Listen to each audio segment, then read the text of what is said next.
de pé por Cristo, aquele que nos chamou. Você pode aplaudir o nome santo do Senhor Jesus essa noite.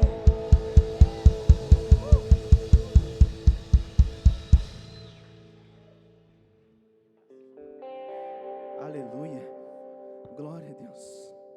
Não vamos parar, mesmo que no caminho haja perseguição, mesmo que no caminho hajam guerras, tribulações, nós vamos levar o nome de Cristo, independente das circunstâncias.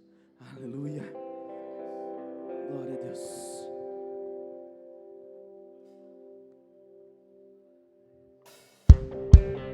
Com as palmas, vamos.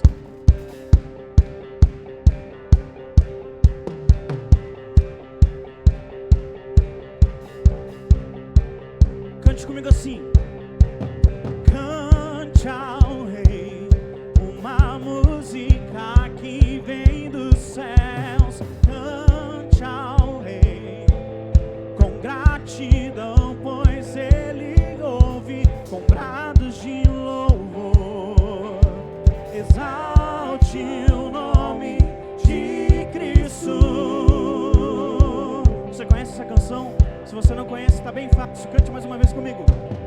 Cante ao Rei uma música que vem do céu. Cante ao Rei com gratidão, pois Ele ouve com brados de louvor. Exalte o nome de Cristo.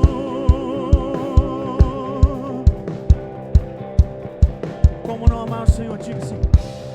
Como não te amar, se os céus te adoram, reinos e reis se prostram, Tu és o único Senhor, o único Deus, para Ti. O Teu amor liberta. Teu amor liberta, a Tua luz nos guia, com ardente chama, Tu és o único Senhor, o único Deus, vivemos para Ti. Cante ao Rei uma música que vem dos céus. Cante ao Rei com gratidão, pois Ele ouve com brados de louvor. Exalte o nome de Cristo. Cante, cante ao Rei. Oh, oh. Cante ao Rei uma música que vem do céu. Cante ao Rei com gratidão, pois Ele ouve com brados de louvor. Exalte o nome de Cristo. Você pode dizer uma vez assim: como não te amar? Cante comigo. Como não te amar, se os céus te adoram, reinos e reis se prostram, Tu és o único Senhor, o único Deus, vivemos para Ti. O Teu amor liberta, oh, o Teu amor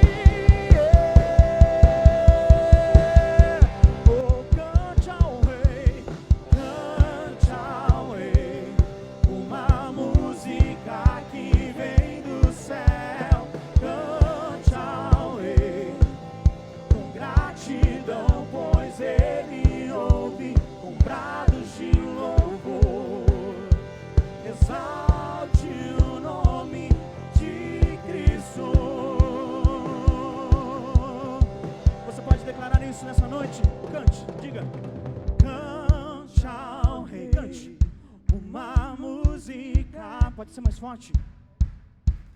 Cante ao Rei com gratidão, pois Ele ouve com brados de louvor. Exalte o nome de Cristo.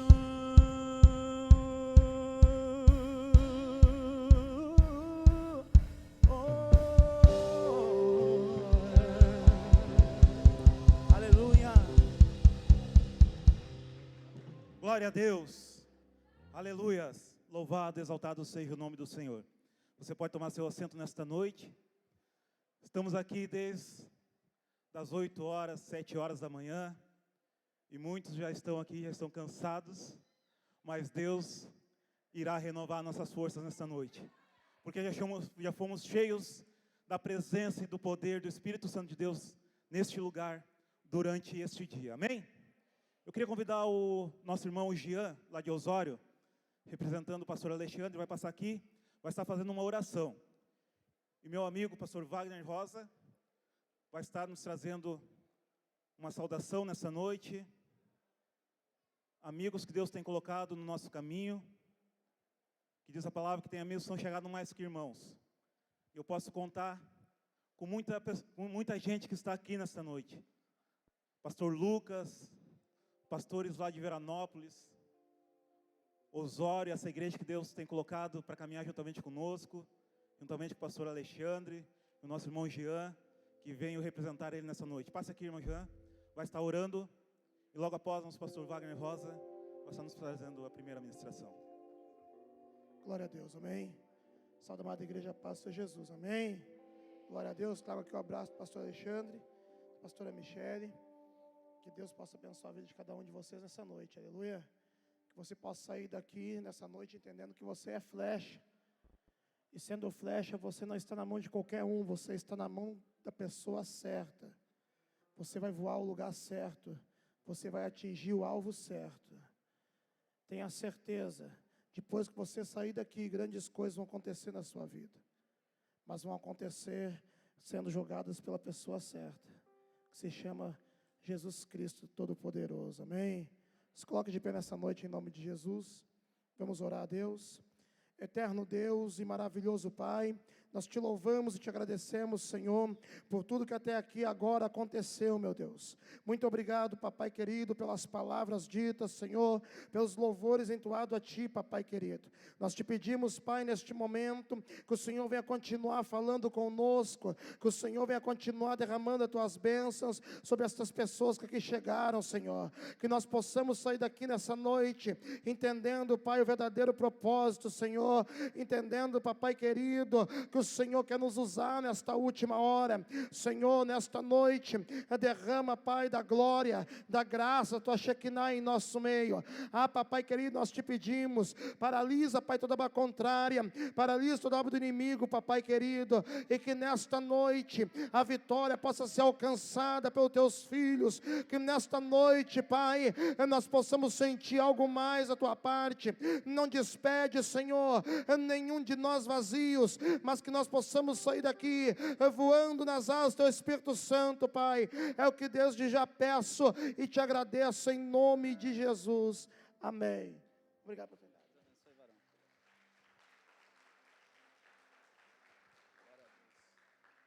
Amém? Saúdo a todos com a paz do Senhor, amém? Deus é bom, Ele é fiel, Ele é justo. Eu tenho só a agradecer a Deus essa oportunidade, ao Ju, por ter me dado. E eu quero ministrar nessa tarde um texto que o Senhor colocou no meu coração, João 6, capítulo de número 66, 67, 68 e 69. Evangelho de João, capítulo de número 6, versículos 66, 67, 68 e 69. Quantos encontraram, diga glória a Deus. Tem bastante gente que não encontrou ainda. Conforme você encontrar. Amém? Amém? Você está aí? Glória a Deus. Assim diz a palavra do Senhor. À vista disso, muitos dos seus discípulos o abandonaram e já não andavam com ele. Então perguntou Jesus aos 12: porventura quereis vós também retirar-vos? Respondeu-lhe Simão Pedro: Senhor, para quem iremos? Tu tens as palavras de vida eterna, e nós temos crido e conhecido que tu és o Santo de Deus. Amém? Repita comigo: para onde eu irei, se só tu tens as palavras de vida eterna? Glória a Deus. Eu vou ser fiel ao capítulo número 6, para que você entenda e consiga raciocinar o que quer trazer para onde eu irei. Muito fácil é a gente adorar a Deus aqui, como adoramos antes, sem saber o porquê, o motivo. Porque às vezes é pregada a palavra e a gente, em vez de sair com a solução ou com o esclarecimento, a gente sai com uma dúvida diante da palavra de Deus. E eu tenho comigo que sempre quando eu prego, uma coisa eu quero deixar: esclarecimento acerca da palavra de Deus. Capítulo número 6, ele é composto no seu primeiro subtítulo sobre a multiplicação de pão e peixe. E quando fala sobre multiplicação de pão e peixe, é interessante, Jesus estava ensinando, como ele sempre fez. E a Bíblia diz que ele começa a ensinar e olha, e tem uma multidão com mais de 5.000 pessoas. Quando ele olha 5.000 pessoas, ele se compadece dessa multidão e olha para um dos seus discípulos e diz: onde a gente pode comprar pão para essa gente? Seu discípulo, não tão confiante, olha para Jesus e diz: olha, não seria capaz 200 denários para saciar a fome de toda essa gente.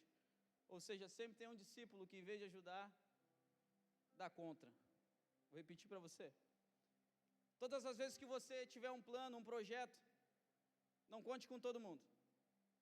Porque a maioria das vezes aquele que é para te ajudar, ele não vai te ajudar. O primeiro discípulo que Jesus fala isso não tinha como auxiliar ele.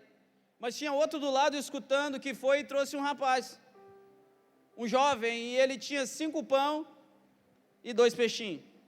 O interessante é que nem os discípulos, os apóstolos que estavam com Jesus, tinha algo para oferecer. Entendo eu que todas as vezes que a Bíblia coloca um rapaz, ele está falando de uma nova geração. Porque os jovens, a nossa juventude é a nova geração do dia de amanhã. E a nova geração sempre tem que ter algo com ele, ou com ela. Nesse ponto eu aprendo que se eu tiver pão e peixe, eu carregar algo comigo, eu sempre vou ter algo para abastecer, não uma pessoa, mas multidão que estão com fome. Todas as vezes que eu entendo que não se fala somente pão e peixe. Quando a Bíblia coloca pão, eu preciso entender que é um mantimento, é o que me dá força, é o alimento. O pão quer dizer a palavra, e o peixe quer dizer provisão, porque todas as vezes que Jesus queria trazer uma provisão, ele levava no lugar e dava peixe. Entraram num barco, largaram no lugar, disse: toca a rede para o outro lado que vai ter peixe, vai ter provisão. Então eu entendo que quando tem 5 pão é palavra, mas quando tem 2 peixinhos é provisão. Nesse momento que eu entendo que é entregue para Jesus esse rapaz com 5 pão e 2 peixinhos, eu preciso entender que para essa multidão é muito pouco. Amém? É muito pouco, são 5.000 pessoas, são 5 pão e 2 peixinhos. Só que eu preciso entender que na Bíblia Sagrada existem mistérios que eu preciso entrar neles. Como qual? 5 mais 2 é quanto? 5 mais 2 é quanto? 7 é o número do quê? Número do quê? Então eu entendo que pode ser pouco, mas para Cristo ainda era perfeito. Não sei se você está entendendo, mas quando você entregar o pouco com perfeição para o Senhor, Ele consegue multiplicar, Ele consegue fazer algo ainda maior. Porque todo mundo olhava o pouco, mas Jesus falou: é perfeito, para mim me serve. Quando você acha que é pouco, mas entrega com perfeição, o Senhor consegue fazer algo a mais. Quando entregaram para o Senhor, Ele falou para a multidão: pode assentar todo mundo, era muita gente. E eu fico pensando, por que mandar todo mundo se assentar, se era só fazer o milagre e repartir entre eles? Porque eu preciso entender que o sinônimo, ou a linguagem que eu entendo de se assentar, é para se aquietar. O problema da nossa geração é não estar quieto, é estar sempre ansioso, e a Bíblia fala para mim ficar quieto. Não andeis ansioso por coisa alguma, aquietai-vos e sabeis que o Senhor é Deus. Todas as vezes que coloca isso, Jesus manda uma multidão se assentar para que aconteça um milagre. Ou seja, para acontecer um milagre eu preciso estar quieto. Dificuldade nossa hoje é ficar quieto diante daquilo que Jesus está fazendo, porque é mais fácil eu colocar minha mão e não deixar Ele trabalhar, eu tentar ajudar Jesus. Quem nunca tentou ajudar Ele? Ele trabalhando na situação, porque o trabalhar de Jesus não é como eu quero, Ele vai ao contrário à minha vontade. A minha vontade, quando eu quero ir para a direita, Ele fala, não, você vai para a esquerda. E nesse translado eu acabo não indo para lugar nenhum, porque a minha vontade é essa, então eu fico parado. Ele fala para a multidão, fica quieto, porque daí eu consigo fazer milagre. Quando a multidão se assenta e fica quieto, Jesus pega o pão e o peixe e começa a repartir entre eles. Já vi várias vezes sendo pregado que foi dividido entre todos o pão e o peixe. Mas se você ler, você vai ver que Ele repartiu. Porque tudo que é dividido não traz bênção. Vou falar de novo.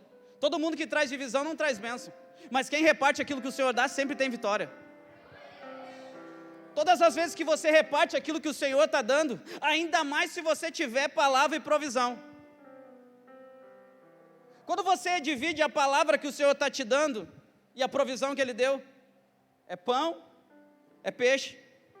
A Bíblia diz que demorou, mas todos foram saciados, ou seja, tinha para abastecer todo mundo. Lembrando que quem trouxe esse pão e esse peixe foi um rapaz, um jovem.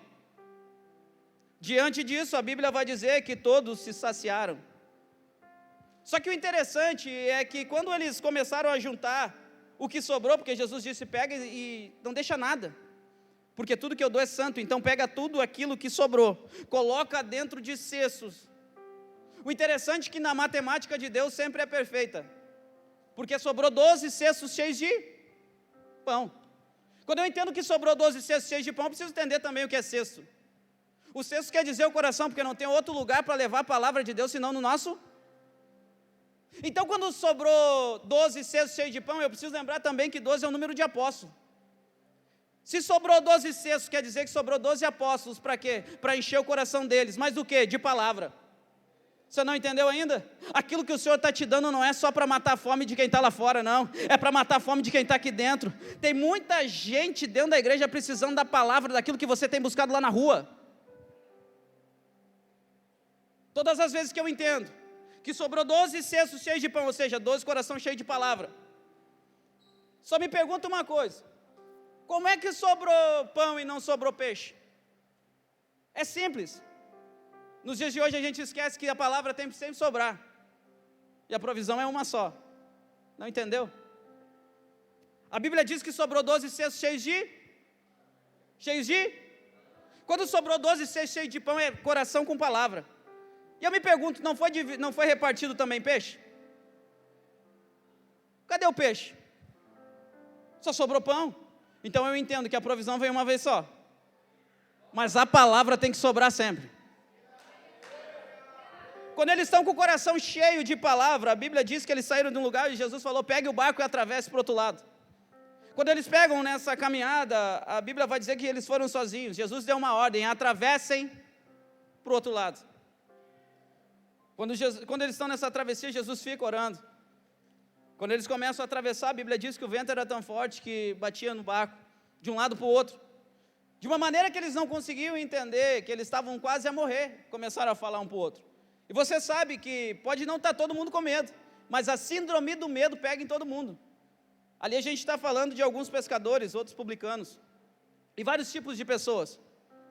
Mas dentre eles tinha alguém que tinha medo, e o medo vai passando. Você nunca notou? Que todas as vezes que você está num lugar, alguém fica com medo e aquilo passa de um para o outro. Você nunca esteve num lugar e alguém falou, vai ter alguém aqui e tem alguém lá na rua que pode entrar aqui e fazer o mal. Você não está nem aí, mas você entra na onda de quem está falando que vai ter alguém e você começa a ficar com medo também. Imagina eles no mar. Pedro, Tiago e João não eram para ter medo, eles eram pescador. Mas do nada eles também começam a ficar com medo, porque a situação é uma situação de morte. Eu costumo dizer que tudo que está ruim, ele pode piorar. Quando eles estão atravessando e começam a dizer, a gente vai padecer, ou seja, a gente vai morrer. E eles começaram a ficar com medo, apavorados, daqui a pouco eles olham dentro do mar, e vem vindo algo, e eles falam, é um fantasma. Não sei se você já foi na praia, ou qualquer rio à noite, você não enxerga nada. Você não enxerga nada. Você pode olhar para o mar, você enxerga? Nada. Mas a Bíblia diz que os discípulos conseguiram ver que estava vindo um fantasma. Agora eu me pergunto, quantos fantasmas eles devem ter visto na vida? Mas eles acreditavam ser um fantasma. Ou seja, nem tudo aquilo que parece é. Porque pode ser que Jesus está chegando e você está com medo dele. Você está achando que é outra coisa. Ou seja, a vitória está chegando e você está achando que é a morte. Porque fantasma é sinônimo de morte, de passado. Eles estão achando que vão morrer, mas a vitória está chegando. Por quê? Porque a situação parece que é de morte. Diante disso, Jesus está chegando, quando eles falam que vão morrer, Jesus pode ficar quieto, eu estou chegando. Todos conhecem essa passagem, Jesus andando sobre as águas. Quando ele fala que era ele, um dos seus discípulos olha e diz assim, eu queria ir contigo se é tu mesmo. Jesus falou, pega e vem. Diante disso ele desce do barco, mas a ordem não é caminhar por sobre as águas. A ordem é atravessar para o outro lado. Difícil é entender aquilo que Jesus manda. Porque era muito simples, é só atravessar. Era para descer? Não, mas é muito simples quando Jesus fala. Só o difícil é fazer aquilo que ele manda. Porque fazer a vontade de Deus vai contra a minha. Fazer a vontade do Pai vai contra aquilo que eu penso. E todas as vezes que eu tento fazer aquilo que Deus me manda, me machuca. Porque vai contra a minha vontade. Quantas vezes eu pensei em fazer alguma coisa para Deus e parece que dá errado só aquilo que eu vou fazer para Deus? O apóstolo Paulo vai dizer que o bem que eu quero fazer, eu não faço.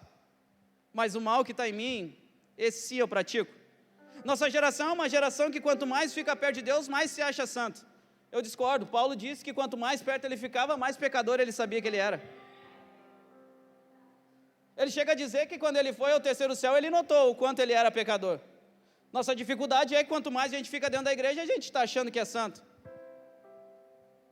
Mas a gente acha no direito de julgar aquele que chega. Entendendo que um dia, no capítulo 8 de João, buscaram uma mulher adúltera e trouxeram à frente de Jesus e falaram, mestre, a lei de Moisés manda apedrejar. Mas a tua lei o que manda? Quando a gente fala em lei, a gente está falando da... O fariseu era representante do homem de Deus. Então aqui a gente vê o homem de Deus tentando matar uma mulher. Mulher significa igreja. Quantos estão comigo? Diga glória a Deus. Então ele está dizendo aqui que tinha o homem de Deus que queria matar a igreja. Fazendo o quê? Julgamento. Mas Jesus não precisou falar nada, porque quando a gente quer que faça justiça, a gente pode matar alguém. E Jesus, em vez de fazer justiça, ele faz silêncio. Não entendeu? Vou explicar para você. Porque o silêncio de Deus ainda não cura a gente, mas a justiça dele pode matar alguém. Mas a nossa oração e o nosso querer é que Jesus venha fazer justiça. Se Jesus faz justiça, a mulher está morta. Mas ele fala, é melhor ficar em silêncio do que falar. Aí você vai ver que aquele período em silêncio de Jesus, a única que está preocupado nessa história é a mulher. O fariseu está com a pedra na mão tentando matar. Jesus está parado só escutando. E a mulher que vai ser apedrejada que está pensando, o que vai acontecer comigo? Quando ela está parada pensando o que está acontecendo, Jesus está lendo o coração dela e pensando, é agora que entra a transformação. Mas na cabeça dela ele pensa, ele vai fazer justiça, porque a palavra, a lei de Moisés manda apedrejar. O que interessa é que Jesus fala, aquele que não tem pecado, que atire a... Ou seja, o único que pode fazer justiça ou matar ela a pedrada sou eu, porque o único que não tem pecado aqui sou eu. No momento que ele fala isso, ele fica em silêncio o resto todo do texto. O interessante é que quando entra isso aqui, você vai ver a primeira vez o Espírito Santo convencendo alguém. Como assim? Quem convenceu foi quem? Para eles largarem as pedras. Se o único que convence do pecado, do juízo, é o Espírito Santo. Eles começam a largar as pedras e saem de perto dela. E eu começo a entender que se Jesus fizesse justiça, tinha matado a mulher. Então todas as vezes que eu quero justiça, eu sou capaz de matar alguém. Pela minha mão. Quem sabe até pela palavra. Porque a palavra serve para duas coisas, para um abraço e para um chicote. Eu uso ela do jeito que eu quero. Porque ela é dominante, eu posso usar para o meu bem, como eu posso usar para o mal. Temos uma geração que gosta de usar para bater. Eu costumo dizer que em vez de eu bater, eu abraço pela palavra. Porque se Jesus fizesse a justiça, a mulher estava morta. Quem é a mulher? É a igreja. Aí eu lembro que eles estão dentro do barco, Pedro vai andar por sobre as águas, quando ele desce, ele olha para o vento. Agora eu fico pensando, quem é que enxerga o vento aqui? Quem é que enxerga o vento? A Bíblia diz que ele olhou para o vento e teve medo. Olhou para as ondas e teve medo. Você enxerga o vento, sim ou não? Você não enxerga o vento. Aí eu começo a entender que sempre o inimigo deles não foi o visível, foi o invisível. Todas as vezes que eu entendo que o que estava batendo, estava machucando eles, eles não estavam enxergando. Assim é o crente, assim é você, jovem. A sua luta não é contra a carne nem contra sangue, é aquilo que você não está enxergando, só que você ainda não entendeu. Eles estão lutando contra o invisível pode matar eles. E agora ele desce e ficou com medo daquilo que ele via, porque é natural ter medo. Quando ele nota no vento e no mar, ele afunda, porque todas as vezes que a gente tirar a visão de Jesus, a gente afunda. Só tem um problema, Jesus está ali. Na verdade não é um problema, uma solução. Porque se a gente afundar longe de Jesus, a gente morre. O problema é que tem gente andando por sobre as águas sem Jesus estar perto. Você não entendeu? Você saiu do barco que você foi mandado. Você saiu da ordem de Jesus, que era atravessar do outro lado. Então Jesus me trouxe aqui essa tarde para dizer para você, continua no caminho que Ele mandou. Para de achar que o seu barco, sua congregação, o seu pastor é ruim. Não, não é não. Porque sempre no barco que a gente acha que está ruim, e o barco dos outros é muito melhor. Andar por sobre as águas é fácil, Jesus está andando. Ei, só um pouquinho, é Jesus andando sobre as águas, não você.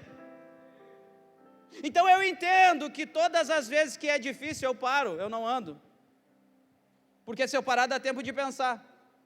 E a minha ação, quando eu penso em alguma coisa, sempre vai dar errado. Você já notou? Quando você toma uma reação com um impulso, você cai. Mas quando você faz pensado, você sempre fica tranquilo. O interessante disso, que Jesus pega ele pela mão, tira ele da água e fala, teve pouca fé. Só que a Bíblia diz que, nesse período, Jesus teve que parar. Enquanto a tempestade está batendo no barco de quem está lá dentro. A tempestade continua batendo, não é porque Pedro desceu que parou, não, ela continua batendo no barco. Jesus estava a ponto de chegar no barco, só que Pedro desceu e fez Jesus se atrasar na sua chegada no barco. Jesus já estava chegando, mas teve que parar para atender ele. E a Bíblia vai dizer que quando Jesus bota o pé dentro do barco, a tempestade para. Eu entendo que muitas vezes eu estou atrasando alguém de parar a tempestade na vida dela por minha causa, por minha culpa. Jesus poderia estar chegando no barco, mas parou para atender Pedro. E todas as vezes que eu faço Jesus parar a sua caminhada, se não for para abençoar, está ruim. A mulher do fluxo de sangue fez Jesus parar, mas por um bom motivo, para ser curada da enfermidade. Entendendo também que a mulher samaritana e a mulher do fluxo de sangue têm duas coisas em comum. Elas foram curadas e transformadas ao mesmo tempo. Quando a mulher do fluxo de sangue encosta em Jesus, ela foi na hora estancada. A Bíblia vai dizer que há 12 anos ela sofria de uma enfermidade. 12 me lembra apóstolo. Ela diz que padeceu na mão de muitos médicos. Se a igreja é um hospital, quem é o médico? É uma igreja que está sofrendo porque está perdendo vida. Sangue quer dizer vida. Então eu entendo que a igreja, que é a mulher do fluxo de sangue, está quase morrendo. Por quê? Porque padeceu na mão de muita liderança, muita religiosidade. Porque ela poderia ter vida, mas a Bíblia diz que ela padeceu na mão de muitos médicos. E se a igreja é um hospital, o médico é quem rege a igreja. Então quando ela chegou, em vez de ela sair curada, ela saía ainda mais doente. Só tem um problema. Até quando ela vai sofrer? Até ela encontrar Jesus. Sabe por que tem muita gente sendo curada? Porque começou a encontrar Jesus agora, depois de muito tempo. Já estava quase morta, mas Jesus está passando aí. Quando passou, ela pegou e tocou e foi obrigada a falar para ele. Quando Jesus tira ele do barco, toca no barco, tudo fica certo. Quando eles passam, atravessam, chegam num lugar, Jesus quando desce, olha a multidão atrás dele de novo, porque recém ele multiplicou pão e peixe. Agora todos estão dizendo que Jesus sim é o rei, é o Messias escolhido. Não porque ele tinha poder, mas porque ele dava comida para todo mundo. E quando começam a andar atrás dele, Jesus não se preocupa com quem está indo atrás dele. Até porque se você não for atrás dele, você continua sendo o mesmo, e Jesus também. Aí você vai dizer, o melhor alguma coisa? Não, você continua sendo a mesma coisa, mas com Cristo você é mais que um vencedor. Aí ele vai andando e ele olha para trás e começa a dizer, vocês estão atrás de mim pela comida, mas eu tenho algo para dizer para vocês. Eu desci do céu, não para fazer a minha vontade, mas a vontade daquele que me enviou. E ele continua falando para a multidão, e a vontade daquele que me enviou é essa, que nenhum daqueles que ele me deu se perca, mas possa encontrar saída no último dia. Jesus começa a falar para todo mundo que está seguindo ele as coisas, ele começa a dizer, aquele que come do meu corpo e bebe do meu sangue, esse sim tem parte comigo. E a multidão olha e começa a dizer, ele não desceu do céu. Como é que a gente vai comer a carne dele? Ele é filho de José, o carpinteiro, como é que ele está dizendo que ele desceu do céu? Eu conheço. E todo mundo começou a abandonar ele. E você acha que Jesus está preocupado? Ele não está preocupado. Ele continua e vai pregando até chegar uma hora que ele olha para trás e dos 12, de toda a multidão que tinha, só tinha 12 atrás dele. E Jesus é muito claro no versículo 66, à vista disso, muitos dos seus discípulos o abandonaram e já não andavam mais com ele. Ele olhou para trás, só tinha 12, de uma multidão de 5.000 pessoas. Só tinha 12. Quando ele olha para trás, ele não se preocupa que tem 12. Porque é melhor ter 12 na presença do que 5.000 fora dela. Não entendeu ainda? Se tiver 10 aqui pronto para seguir Jesus de coração, é melhor que uma igreja cheia. Se tiver 10 aqui disposto a morrer por Cristo, é melhor que uma igreja vazia, que vai sair daqui e vai voltar do mesmo jeito para casa. Dificuldade da nossa geração é sair daqui diferente. Não, a gente entra e sai do mesmo jeito. O objetivo da gente se reunir é entregar tudo que a gente tem aqui nesse altar para sair daqui diferente. Nós temos tido uma dificuldade, porque a gente está acostumado a ter campanha de buscar a cura na igreja, buscar o milagre na igreja, e a gente alcança, sim. Só que Jesus nos trouxe e nos deu um culto. E o que é o culto? Eu busco no culto? Não, no culto eu entrego. Então todas as vezes que eu venho entregar, eu volto com algo em dobro. Dificuldade é chegar para entregar o que tem. Quando você entrega algo, Jesus pega com a mão e você sai abençoado. Ou você já botou alguma coisa na mão de Jesus e você não recebeu nada. Ele vai te entregar transformado. Jesus continua andando e olha para trás, só tem 12. Se fosse eu me preocuparia, porque com a quantidade de gente, agora só tem 12 atrás de mim. Jesus não deu importância não. Ele só fez uma coisa. Ele olhou para trás e falou assim, só tem vocês 12? Só a gente. Então vocês podem também ir embora. Se vocês não estão por mim, vocês podem ir embora. Jesus está falando, pode retirar vocês também, se vocês não têm um objetivo. Só que diante dos 12 apóstolos só tinha um que dentro do seu coração era fixada a palavra de Deus. Diante dos 12 só um respondeu ao que Jesus estava falando para se retirar. Porque não importa quantos tem, o que interessa é que tenha um aqui disposto a mudar de vida. Tenha um aqui que queira ser flecha na mão do Senhor. Quando ele falou só um, respondeu Jesus. Jesus falou, quer ir embora também? Só um olhou para Jesus e disse, Senhor, para quem iremos, se só Tu tens as palavras de vida eterna? O que me deixa aqui muito, não preocupado, mas de uma maneira que eu me impressiono, é que se tinha 12, só um lembrou que Jesus tinha uma palavra que trazia vida eterna.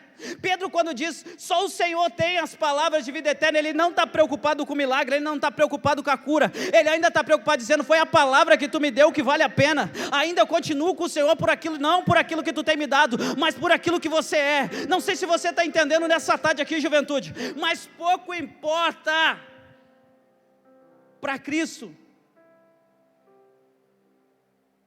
as coisas que tem feito na rua, tem feito lá fora. O que interessa é o que você é com Cristo. E o que você é com Cristo? Pedro naquele momento lembrou, um dia eu estava lá na beira do mar, mas veio alguém aqui e me resgatou. Como é que eu vou abandonar ele? A gente tem uma dificuldade. A gente esquece quando a gente foi resgatado por Jesus. Pedro na hora lembrou. Tem o impacto da palavra dizendo, pode ir embora. Pedro na hora pensou, eu larguei tudo para ficar contigo, eu sei quem Tu é, como é que eu vou ir? Só que a gente tem amnésia, a gente esquece quem a gente era, a gente coloca uma capa de santidade e começa a achar que a gente é mais que todo mundo, a gente é super-homem, e a gente também está disposto, às vezes, a largar Jesus por muito menos do que Ele falar para nós, ei, pode se retirar? Já imaginou hoje um pastor chegar aqui e falar assim, pode ir embora, todo mundo que quer, fica por amor. Porque Ele não olha por fora, Ele está olhando por dentro para você.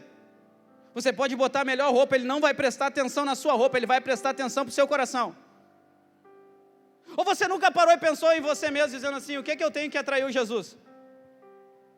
Não é o seu rosto, não é o seu perfume, não é a sua roupa, é o que você tem por dentro. É isso que atrai Ele. E Pedro naquele momento lembrou de tudo aquilo que ele pensou, eu vi você curar, eu vi você ressuscitar, e agora, como é que eu vou viver sem isso? Lembrou, eu sou flecha, eu sou diferente nas suas mãos. Eu venho dizer isso para você, que desses 12, por que só os 12 que não abandonaram? Tinha 5.000 pessoas, mas tinha só 12, que sobrou 12 cestos cheios de pão. 12 cestos cheios de pão quer dizer 12 corações cheios de palavra. O que muda? Muda que coração cheio de palavra jamais abandona Jesus. Coração cheio de palavra jamais abandona Jesus, mesmo que Ele mande sair para fora. Porque eu não estou condicionado ao que Ele pode me dar. Eu estou condicionado àquilo que Ele é. Eu estou condicionado àquilo que Jesus tem para mim. Só que a gente vive uma superfície diferente.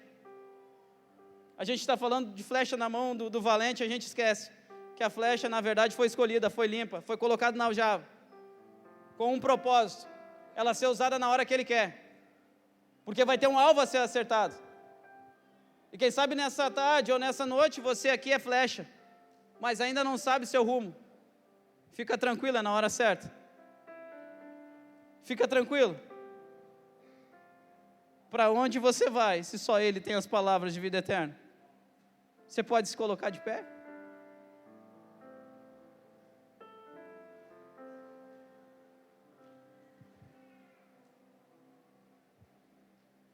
Sabe que para Jesus pouco importa o número de seguidor que a gente tem. Pouco importa quantos seguidores nós temos. Ele não está olhando isso. Conheço muita gente, tanta gente, que está preocupado naquilo que as pessoas estão vendo. Só que eles esquecem que pouco importa o que as pessoas pensam. Conheço gente que diz assim, olha o que vão pensar, não interessa o que pensam, o que interessa é você continua sendo de Cristo. Dificuldade da nossa geração. Que você possa dizer assim como Pedro, para onde eu irei? Mesmo que Ele mande você embora, mesmo que seja doído aquilo que Ele está falando, porque às vezes a palavra machuca, às vezes deixa a gente chateado mesmo, por mais os erros que a gente tem. Jesus nos ama, Ele ama você, de uma maneira que você não consegue entender. Na verdade a gente nem merece ser amado desse jeito. Você já imaginou? Você se amaria do jeito que você é, pensando que entregou a sua vida? Eu não consigo entender esse amor, mas eu sei que eu sou participante dessa graça. Você pode fechar seus olhos enquanto os irmãos ministram?